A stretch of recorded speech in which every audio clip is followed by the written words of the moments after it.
Assalamualaikum warahmatullahi wabarakatuh. Ramadan Karim bersama NU Online Banten yang dirahmati oleh Allah Subhanahu wa taala. Tema kita tentang dakwah ramah. Dakwah itu asal katanya da'ayatu da'watan, yang berarti mengajak, bukan mengejek. Bahkan kata Syekh Mahfud as-sunasi 'alal khair wal huda wal amr bil ma'ruf wan nahyu 'anil munkar liyafuzu bi sa'adatil ajil wal ajil. Jadi dakwah itu artinya memotivasi manusia melaksanakan amal kebaikan, amar ma'ruf nahi munkar, tujuannya memperoleh bahagia hidup di dunia dan di akhirat. Jamaah yang dirahmati Allah Subhanahu wa taala, sering orang mengira dakwah itu harus keras agar didengar, padahal sejarah membuktikan Islam tersebar ternyata bukan karena suara yang tinggi, tapi karena akhlak yang agung, akhlak yang tinggi, sebagaimana praktekkan oleh Nabi sallallahu alaihi wasallam yang Allah abadikan dalam surah Al-Qalam, wa innaka la'ala khuluqin azim. Sesungguhnya engkau Muhammad memiliki akhlak yang agung, termasuk dalam berdakwah. Nabi sallallahu alaihi wasallam berdakwah menaklukkan hati manusia tidak dengan kemarahan, melainkan dengan keramahan, kesabaran, dan kasih sayang. Bahkan dalam kitab As-Shama'il Muhammadiyah disebutkan, wa kana sallallahu alaihi wasallam ajwadan nas bi khairin.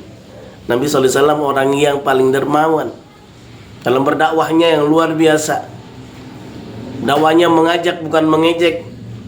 Di dalam surah An-Nahl ayat 125 Allah menegaskan, ud'u ila sabili rabbika bil hikmati wal mau'izatil hasanah wajadilhum billati hiya ahsan.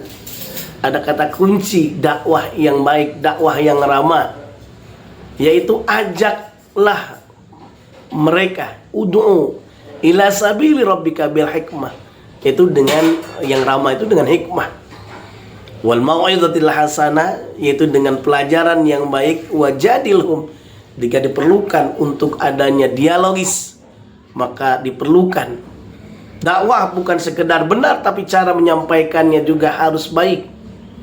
Bahkan bagaimana Nabi Musa alaihissalam berdakwah kepada Fir'aun pun harus lembut. Faqula lahu qawlan layyina la'allahu yatadzakkaru aw yakhsha, dalam surah Toha ayat 44. Maka berbicara kalian berdua kepadanya dengan kata-kata yang lembut.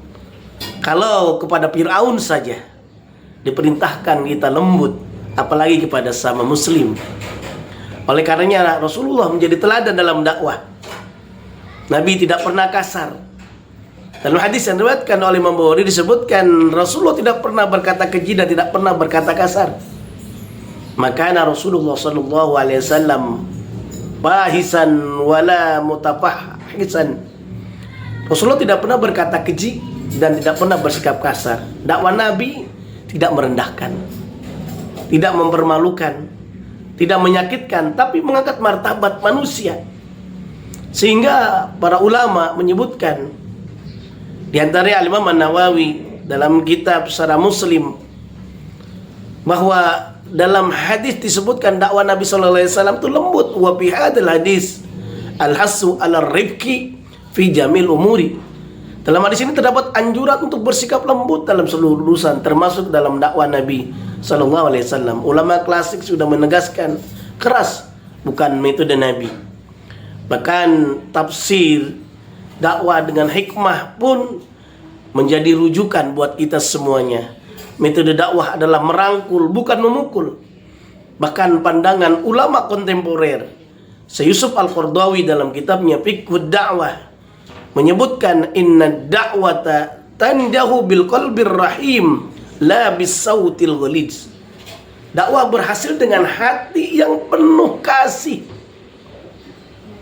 Dengan suara yang keras justru bisa menyebabkan menjadi masalah.